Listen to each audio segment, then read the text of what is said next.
അദ്ദേഹം അമ്മയുടെ സംഘടനയിൽ ആണല്ലോ പരാതി ഉന്നയിച്ചിട്ട് താങ്കൾക്ക് ഈ പറഞ്ഞ അല്ലെങ്കിൽ നിർമ്മാതാക്കളുടെ സംഘടനയൊക്കെ ആ വഴിക്ക് അവരുടെ സാമ്പത്തിക കാര്യങ്ങളുമായിട്ട് ബന്ധപ്പെട്ട അസോസിയേഷനിലൊന്നും പരാതി എടുക്കില്ല. അത് വ്യക്തിപരമായ കാര്യങ്ങളാണ്. ഇപ്പം കടം വാങ്ങിച്ച പൈസ അല്ലെങ്കിൽ പണിയെടുത്ത കാശ് അങ്ങോട്ട് ഏതെങ്കിലും പൈസ ജോലി എടുത്തിട്ട് കിട്ടാനുണ്ടെങ്കിൽ നമുക്ക് കംപ്ലയിൻറ്റ് കൊടുക്കാം.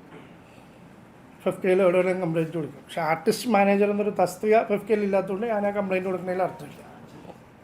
ഈ 5 വർഷ കാലയളവിൽ ഒരു തവണ പോലും കൃത്യമായ ശമ്പളത്തെ പറ്റിയോ ഒരക്ഷരാലും വേണ്ടിയിട്ടുള്ള ₹1 പോലും എനിക്ക് തന്നിട്ടില്ല. ഞാൻ അങ്ങോട്ട് ചോദിച്ചു. ഞാനിങ്ങനെ ഒരു ആവശ്യം നോക്കുമ്പോൾ അങ്ങോട്ട് ചോദിക്കുകയും ചെയ്തത്. അത് സാമാന്യ ബുദ്ധിയുള്ള ആളാണെങ്കിൽ അയാൾക്ക് മനസ്സിലാക്കാമല്ലോ ഇത്രയും നാളും പണിയെടുത്തല്ലേ അപ്പോൾ അയാൾക്ക് കൊടുത്തേക്കാണ്. മറ്റവർ രണ്ടുപേരും അങ്ങനെയല്ല ചെയ്തത്. അതാണ് ഞാൻ തീർച്ചയായിട്ടും അങ്ങനെ കരുതിയത്. ഡിസ്കഷൻ ഒന്നും ഉണ്ടായിട്ടില്ല. പക്ഷെ ഒരു ഞാൻ ഇവിടെ എൻ്റെ കീഴിൽ എത്ര പേര് പണിയെടുക്കുന്നുണ്ട്, അവർക്ക് ഞാൻ ശമ്പളം കൊടുക്കുന്നില്ലേ? ഇത് നമ്മൾ ചോദിച്ചിട്ട് വേണം കൊടുക്കാൻ. ഒരാൾ ജോലി എടുക്കുമ്പോൾ എനിക്കൊരാവശ്യമുണ്ട്, എനിക്കൊരു 20 ലക്ഷം രൂപ വേണം എന്ന് പറഞ്ഞിട്ട് ഞാൻ തിരിച്ച് തന്നോളാട്ടോ എന്ന് ഞാനൊരു വാക്ക് പറഞ്ഞിട്ടുണ്ട്. അതില്ലാന്ന് ഞാൻ പറയുന്നില്ല. പക്ഷേ പുള്ളി 20 തന്നില്ല, പുള്ളി എനിക്ക് 10 രൂപ തന്നു. മറ്റവരോട് ഞാൻ തിരിച്ചു തന്നോളാം എന്ന് പറഞ്ഞപ്പോൾ എന്നോട് അവർ പറഞ്ഞത് ഇത് ബാധക്ക് എനിക്ക് തിരിച്ചു തരണ്ട, നിങ്ങൾ ഇത്രയും കാലം എനിക്ക് വേണ്ടി പണിയെടുത്തല്ലേ, ഇത് നിങ്ങൾ വെച്ചോന്നാ നല്ല കാര്യത്തിനല്ലേ എന്ന് പറഞ്ഞ് വെച്ചോന്നാ പറഞ്ഞു.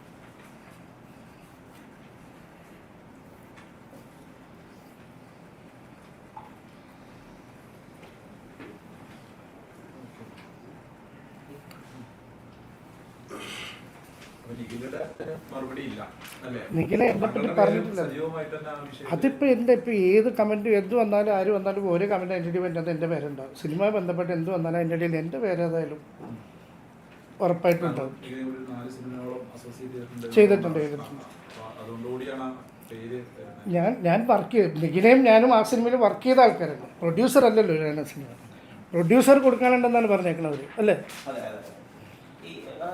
മറ്റൊരു ആരോപണമുണ്ട്. പലതവണയായി പല കാര്യങ്ങൾക്കുള്ള സംഭാവനയായിട്ടും പല സത്പ്രവർത്തികൾക്ക് വേണ്ടിയിട്ടുള്ള കാര്യങ്ങൾക്കെന്നൊക്കെ പറഞ്ഞ് സാറ് അദ്ദേഹത്തിൽ നിന്ന് പണം കൈമാറിയതും അത് ബാദുഷയ്ക്ക് ഫിലന്ത്രപ്പിക് ആക്ടിവിറ്റീസ്, അതായത് അങ്ങനെയുള്ള പ്രവർത്തികൾ ചെയ്യണമെങ്കിൽ ബാദുഷ പണം കണ്ടെത്തണമായിരുന്നു, അല്ലാതെ ഞങ്ങളിൽ നിന്ന് വാങ്ങിച്ചല്ല ഡോക്ടറേറ്റ് വാങ്ങേണ്ടത് എന്നുള്ള പ്രസ്താവനകളൊക്കെ അദ്ദേഹം നടത്തിയിരുന്നു. അതിനെപ്പറ്റി എന്താ പ്രതികരിക്കാനുള്ളത്?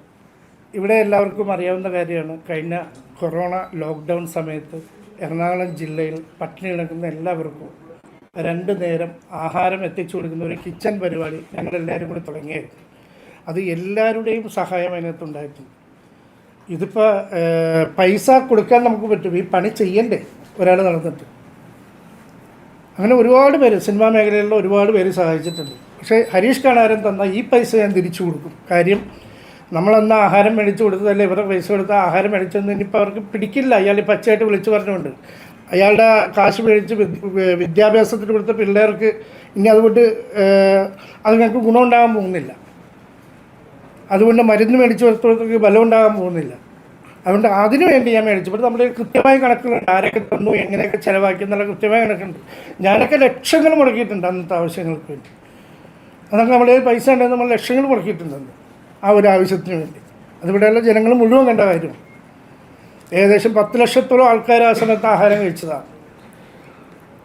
അത് എല്ലാവരും സഹായം കൊണ്ടാണ് ചെയ്തേക്കണം. അപ്പോൾ ഒത്തിരി ഇയാളുടെ ഒന്നും സഹായം കൈപ്പറ്റിയിട്ടുണ്ടില്ല എന്ന് പറയുന്നില്ല. ഏതായാലും ആ പൈസ എത്രയെന്ന് നോക്കിയിട്ട് അദ്ദേഹത്തിന് ഞാൻ തിരിച്ചു കൊടുക്കുന്നു. എല്ലാം ഉണ്ടല്ലോ.